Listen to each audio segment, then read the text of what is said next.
তো আজকে তো শনিবার হলে কী হবে, আজকে মেয়ের স্কুল আছে। এখন থেকে ওদের স্যাটারডে করে স্কুল শুরু হয়ে গেল। একটা শনিবার ছুটি থাকবে, বাকি স্যাটারডেগুলো ক্লাস হবে। তো মেয়েকে তো স্কুলে পাঠিয়ে দিয়েছি, যেমন স্কুল শুরু হয় সেরকমই চলে গেছে। কিন্তু আসবে তাড়াতাড়ি, হাফ স্কুল হবে, তাড়াতাড়ি আসবে।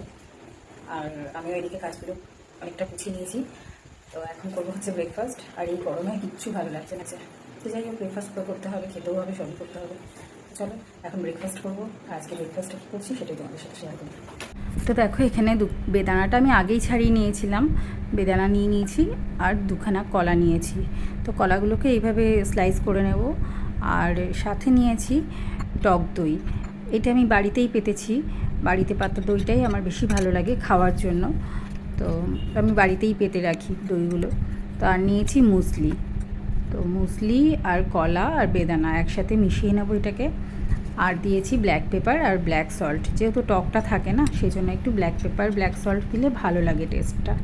তো আর গরমের দিনে টক দই খাওয়াটা খুবই দরকার। তো সেই জন্য টক দইয়ের সাথে এরকম যদি ফল একটু মিশিয়ে নিয়ে খাওয়া যায় না, তাহলে খুবই ভালো লাগে খেতে। কারণ সবসময় শুধু টক দইটাও ভালো লাগে না খেতে, তার জন্য একটুখানি ফল দিয়ে মিশিয়ে নিলাম। আর খেতেও দারুণ লাগে, আর এটা যেমন হেলদি তেমন টেস্টি।